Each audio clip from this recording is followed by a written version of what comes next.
আল্লাহর রসুল বলতেছে বাদিরু সিত্তাম বিল মাউত, সমাজের মধ্যে 6টা অপরাধ যদি দেখো যে 6টা অপরাধ প্রতিষ্ঠিত হইতেছে, তখন তোমরা মৃত্যুর জন্য প্রস্তুত হও। মানে তোমরা জিহাদ করা লাগবে, রক্ত দেয়া লাগবে, রক্ত দিতে হবে, তারপরেও সমাজের মধ্যে ওই 6টা দূষিত কাজ প্রতিষ্ঠিত হতে দেওয়া যাবে না। 1 নম্বর আল্লাহর রসুল বলতেছেন ইমরাতা সুফা।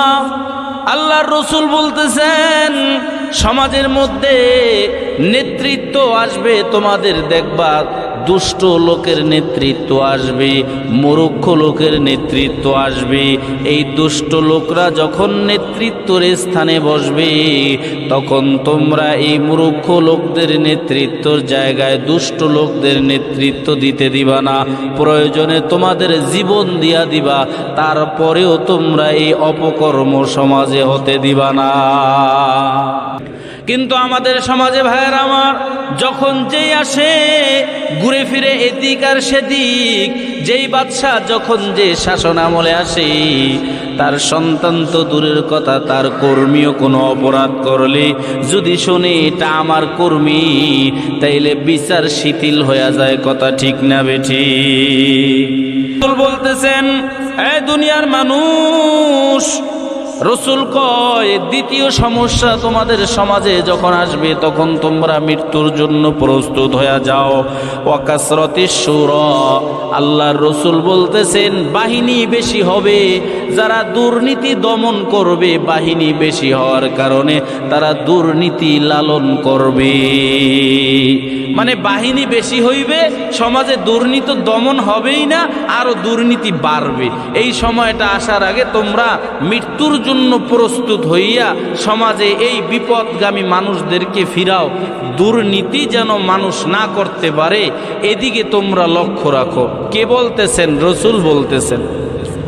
আমাদের সমাজে একটা সময় দেখেন প্রশাসনিক ব্যবস্থাটা, একটা সময় এত বাহিনী ছিল না, এত পুলিশ ছিল না, বিডিআর ছিল না, আর্মি ছিল না, সেনাবাহিনী ছিল না, বাহিনী কম ছিল, কিন্তু আল্লাহ তাআলার ভয় তাদের দিলের মধ্যে থাকার কারণে তারা দুর্নীতি করত না, অপরাধ করত না।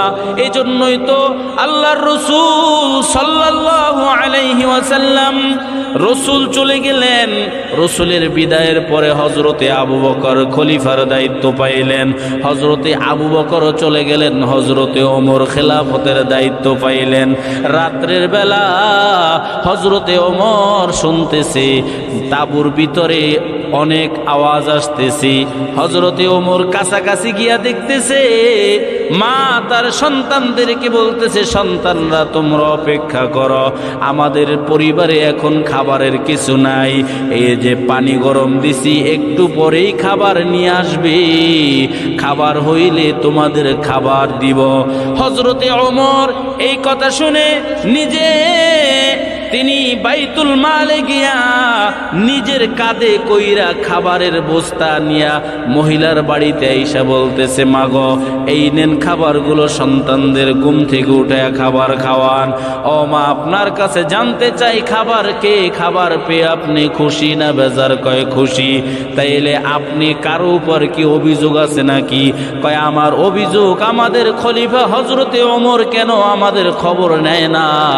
হজরতে ওমরকে যদি পাইতাম, তার কাছে আমাদের এই দুর্ভিক্ষর কথা খুলে বলতাম। সুবহানাল্লাহ। আল্লাহর রসুলের সাহাবী হজরতে ওমর ফজরের নামাজ শেষ কইরা সাহাবীদের বলল, সাহাবায়ে কেরামগণ যাও যাও, অমুক মাঠে একটা তাবু গাড়া দেখবা, সেখানে সন্তানরা আছে, ওই সন্তানের জননী মাকে নিয়ে আসো।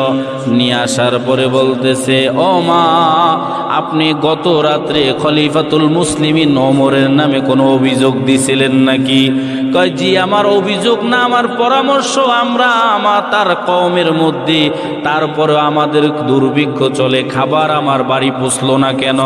কয় ঠিক আছে, তাইলে এই পাগড়ি মাথার থেকে খুলে দিলাম, এই পাগড়িটা আদা জাহানের খলিফা ওমরের গলায় বেঁধে মরুভূমির মধ্যে মধ্যে টাইনা আপনি আপনার অভিযোগের বদলা নিয়ে নেন, তারপরেও আল্লাহ যেন আমাকে ময়দানে মাহশারে আমার দায়িত্ব সম্পর্কে আল্লাহ তাআলা বিচারের কাঠগড়ায় দাঁড় না করায়।